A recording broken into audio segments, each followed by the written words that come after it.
Dinheiro. Uma palavra tão pequena, mas que guarda um dos conceitos mais complexos que nós precisamos entender no mundo moderno. Uma das coisas mais importantes para que nós alcancemos uma melhor qualidade de vida. No vídeo de hoje, então, eu quero refletir um pouco sobre o que realmente é o dinheiro. E eu vou falar sobre alguns dos erros mais comuns que as pessoas cometem quando pensam sobre modelos de negócio, estratégias financeiras e também sobre o que elas podem fazer para ganhar mais dinheiro em um ambiente de estabilidade de preços ou ainda em um ambiente de inflação. E eu espero que com isso eu possa te ajudar a ter insights sobre como que você pode levar uma vida financeira mais consciente, aproveitar melhor as oportunidades quando elas aparecerem para você. Mas antes de entrar no tema, deixa eu te fazer um convite. Eu sou o Guilherme, sou advogado e fundador da Capital Global. Por aqui nós falamos de assuntos relacionados à macroeconomia, investimentos, empreendedorismo e estratégias de internacionalização. O nosso objetivo é mostrar para você com uma abordagem holística tudo que envolve a construção de capital de forma global, para que com essas informações você consiga acelerar a busca pela sua liberdade financeira. Então, se você gosta desse tipo de conteúdo, considere se inscrever no canal, ativar os botões ali de notificações, do sininho, de gostei também, porque eu tenho certeza que você vai gostar de tudo que você encontrar por aqui. Se é novo, já aproveita e maratona nos próximos vídeos. Agora, nas terças-feiras, a gente tem esse quadro novo, no qual eu vou falar de assuntos mais gerais relacionados a tal conteúdo. Por exemplo, estratégias de empreendedorismo, conceitos importantes, histórias inspiradoras. E esse quadro eu ainda não decidi se eu vou chamar de Terça Business ou Terça Global. Então, eu quero saber de você, qual dos dois nomes que você gosta mais? Ou teria uma outra sugestão? Diga para nós nos comentários, porque esse é um canal colaborativo, eu gostaria de ouvir a opinião de vocês. Quinta-feira é a Quinta Jurídica, domingo offshore, terça sem nome por enquanto. Mas vai ser ou Terça Global ou Terça Business a princípio. Qual que é a sua opinião? Deixe aí nos comentários a melhor alternativa. E eu tenho certeza que, independentemente do nome, você vai encontrar muita informação relevante por aqui. Seja nessa série de vídeos de terça-feira ou nos demais aqui do canal. Dito isso, vamos direto ao tema de hoje. Vamos falar sobre o que realmente é dinheiro. E eu acredito que muita gente tem uma visão errada sobre esse conceito, dinheiro. Se você sair perguntando na rua, é bem provável que muitas pessoas respondam que dinheiro é algo que tem valor por si, ou pelo menos algo que deveria ter valor. Mas, na minha opinião, o dinheiro em si não é algo que necessariamente tem valor intrínseco, ainda mais nos dias de hoje. Na verdade, o dinheiro ele é uma espécie de registro, de unidade de conta, uma marcação de algo que você já fez ou já conquistou. É como se fosse um score. E deixa eu te dar um exemplo para ilustrar isso melhor. Imagina que você é um vendedor de joias e eu tenho interesse em comprar alguma peça do seu estoque. Só que eu, por algum motivo, não quero pagar isso em dinheiro agora. Então o que eu poderia fazer? Bom, eu posso te dar um papel onde eu registro que eu estou te devendo, como se fosse uma nota promissória. Aí você me entrega as joias e agora você tem um papel dizendo que eu te devo algo. Veja que esse papel em si, a princípio não tem valor, a não ser a fé da minha palavra. Mas, de todo modo, ele representa um compromisso meu, assumido por mim. Então, no futuro, você pode cobrar que eu cumpra com esse meu compromisso e que eu te pague determinado valor. Esse compromisso registrado no papel é o que dá o significado ao dinheiro. A grande questão é que o que realmente tem valor não é o pedaço de papel em si, mas a confiança construída entre nós para que você veja que esse papel tem de fato uma utilidade. Veja então que o papel funciona como um símbolo, como um marcador de que algo foi feito e de que há uma troca em andamento. E quanto mais complexa é a sociedade, mais abstrato esse conceito de dinheiro se torna. E isso funciona bem quando nós estamos falando de um mercado simples, com poucas pessoas e produtos, no qual você realmente consegue saber qual que é a reputação das partes envolvidas nos negócios. Se fulano vai te pagar e assumir um compromisso ou melhor, honrar o compromisso assumido no papel, ou não, naquele ali é melhor não confiar. Mas, na medida em que a sociedade se torna mais complexa, com milhões e milhões de pessoas diferentes, consumidores, produtos e serviços, onde a gente tem mercado de contrato futuro, serviços financeiros, juros e tudo mais, aí a troca já não é mais tão direta para que se faça esse tipo de venda com um papelzinho do compromisso de cada um. Você provavelmente nem conhece a maior parte dos clientes que entram na sua loja. E é aí que o conceito de dinheiro começa a ficar confuso para muitas pessoas. No fundo, o dinheiro nada mais é do que um registro de algo que você produziu ou conquistou. O valor dele não está no papel em si, mas no que ele representa para a sociedade. E é exatamente aí que muitas pessoas se confundem. E eu vou explicar isso voltando ao exemplo das joias. Veja que o papel que eu te entreguei só vai valer quanto você acredita que eu tenho capacidade de honrar com um compromisso futuro. Você só se sente seguro em aceitar esse meu papel porque você confia em mim. E mais, provavelmente você também conseguiria negociar esse papel com outra pessoa caso eu tenha uma boa reputação naquela comunidade. Porque essa outra pessoa também sabe que eu vou honrar com essa minha palavra. Agora, o que acontece quando você não tem reputação? Se eu não tivesse a reputação? Se as pessoas não confiassem em mim, que eu fosse cumprir com a minha parte do acordo, aí, qual que seria o valor desse meu papel? Certamente, quanto menor a confiança das pessoas, menor seria o valor. E é assim que é o dinheiro. E toda a confiança por trás dele funciona dessa forma na prática. Com a diferença de que quem emite não são as partes envolvidas em um negócio, os particulares, mas, atualmente, quem os emite é o Estado, que detém o monopólio para a criação de papel moeda no seu território. Então, o valor do dinheiro, ou melhor, o da moeda, em sua forma mais primitiva, reside principalmente na capacidade do emissor de honrar o compromisso que ele representa. As notas estatais é como se fossem cheques emitidos pelo Estado, nesse meu raciocínio. E é claro, quando você recebe um cheque assinado por um empresário multimilionário, provavelmente você tem mais confiança no valor desse cheque do que se fosse o cheque assinado por alguém totalmente endividado, um devedor contumaz, que provavelmente não teria fundos para poder cobri-lo. E o mesmo conceito vale para o dinheiro que circula no nosso sistema econômico. Quanto melhor é a reputação do emissor, do país que criou esse papel moeda, mais confiável você tende a entender como aquela moeda sendo. É por isso que a reputação das libras esterlinas é tão boa, é melhor do que a dos dólares, que por sua vez é melhor do que a dos reais, que por sua vez é melhor do que a dos pesos argentinos, que por sua vez é melhor do que a dos bolívares venezuelanos. A razão por trás disso é a confiança no emissor. Mas para que nós consigamos definir qual que é o valor de algo, até para fazer a comparação, a gente precisaria de uma unidade de medida, que no nosso caso é o dinheiro, ou a moeda. O problema é que essa unidade de medida é variável, e essa variação pode se dar de forma rápida. Se hoje você precisa de R$10 para comprar determinado bem, e amanhã você precisa de R$11 para comprar esse mesmo produto, isso significa que essa sua unidade de medida impressa num papel está perdendo valor ao longo do tempo. E isso acontece porque provavelmente a confiança no emissor tem diminuído, ou ainda ele tem aproveitado demais dessa confiança excessiva para jogar mais moedas em circulação, para uma mesma quantidade de bens. A moeda, ela acaba, portanto, não sendo tão estável quanto parece. E quanto menos de confiança for o emissor, menos estável ela tende a ser. E o maior problema das moedas que nós usamos hoje em dia, portanto, é justamente essa desvalorização que ocorre de cada vez de forma mais rápida. E em grande parte, essa desvalorização é causada por esses incentivos perversos que o emissor tem para imprimir mais moeda. Afinal, já que todos confiam que ele vai cumprir, e se ele começar a, digamos, trapacear? Se ele começar a prometer mais do que ele tem capacidade de fato de cumprir?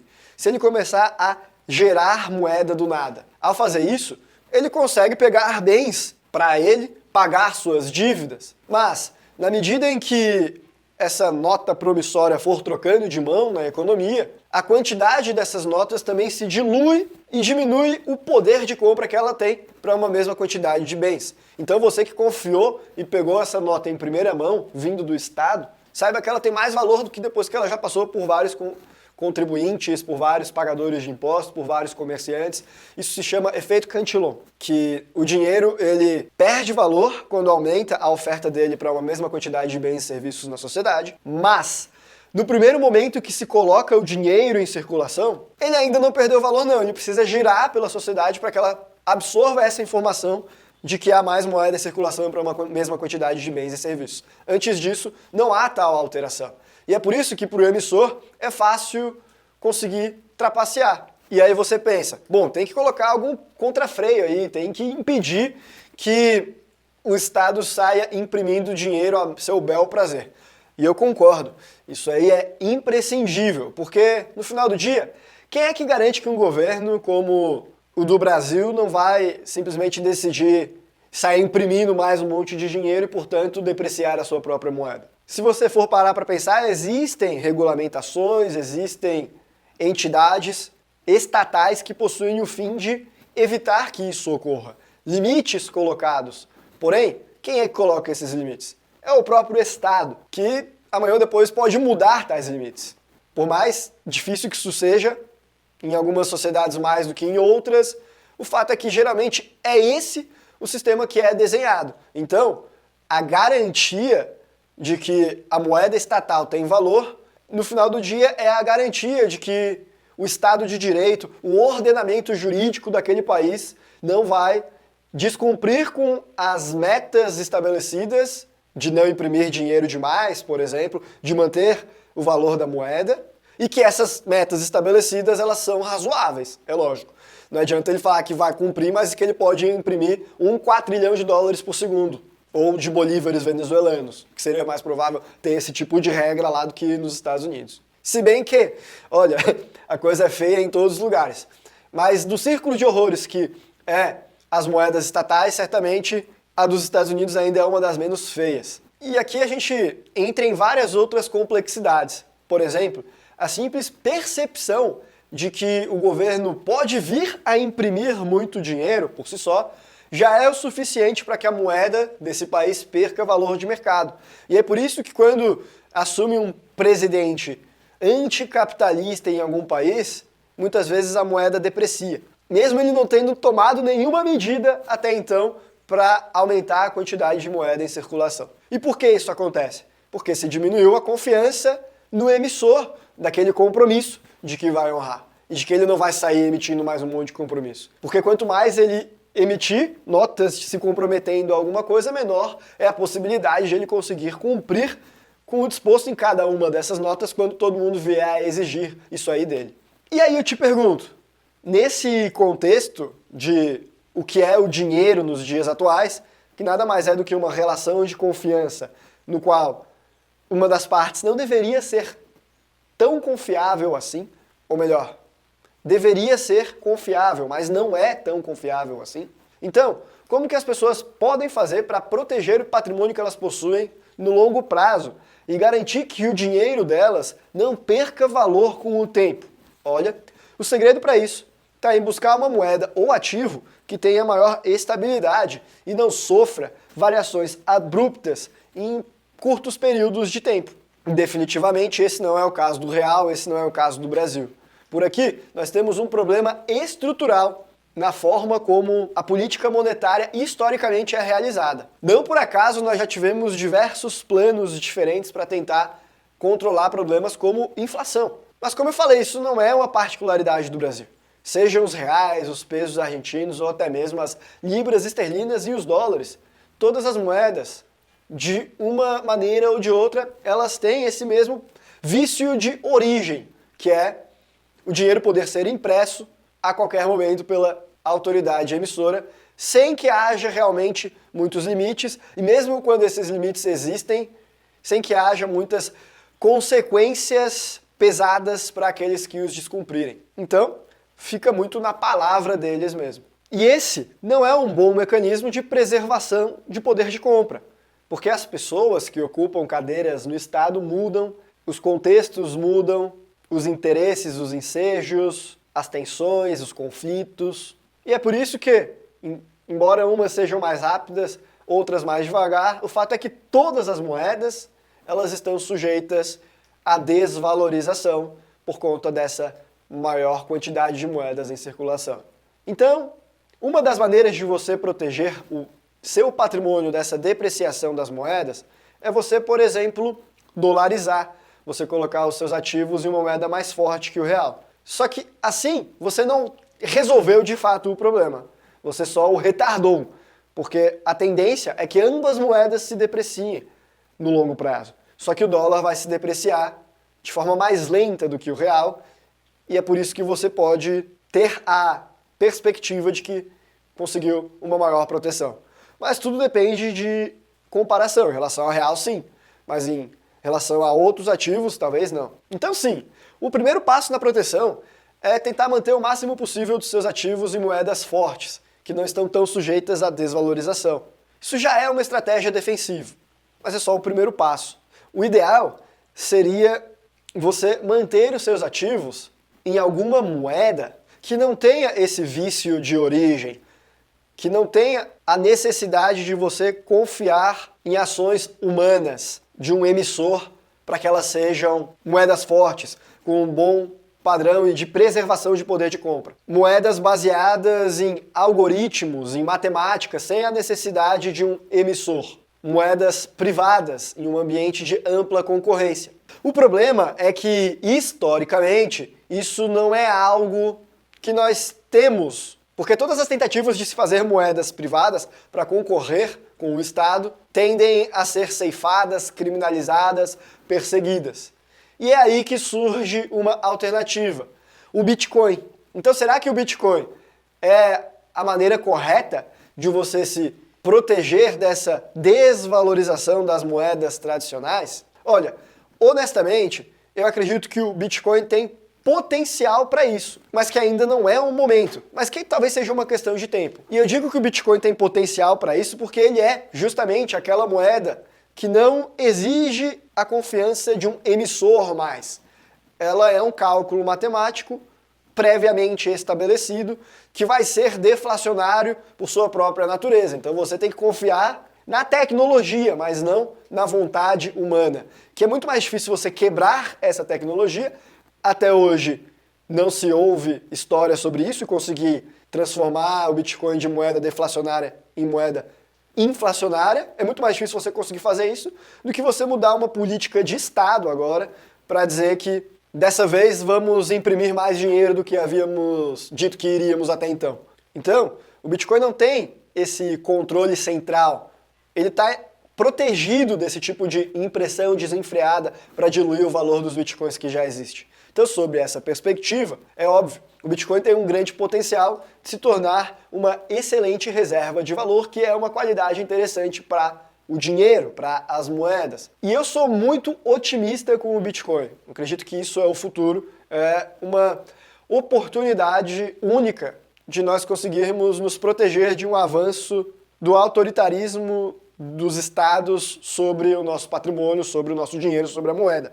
Mas eu digo que o Bitcoin é potencialmente a solução porque ele ainda tem um problema sério, ainda, que é a sua alta volatilidade.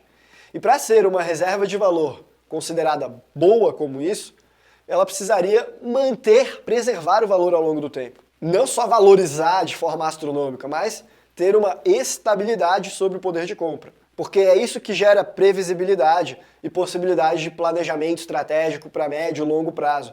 Imagina você em uma moeda que é uma montanha russa, a economia está lastreada nessa moeda e você tem que traçar planos para montar uma empresa em 10 anos ali e colher os frutos em 15. Sei lá, você vai abrir um complexo portuário. Poxa, fica muito difícil de você conseguir simular quais vão ser os gastos, as expectativas de retorno, provisionar caixa de forma antecipada, fazer um planejamento de longo prazo. Porque amanhã pode ser que tudo que você reservou valha 0 ou 50 vezes mais.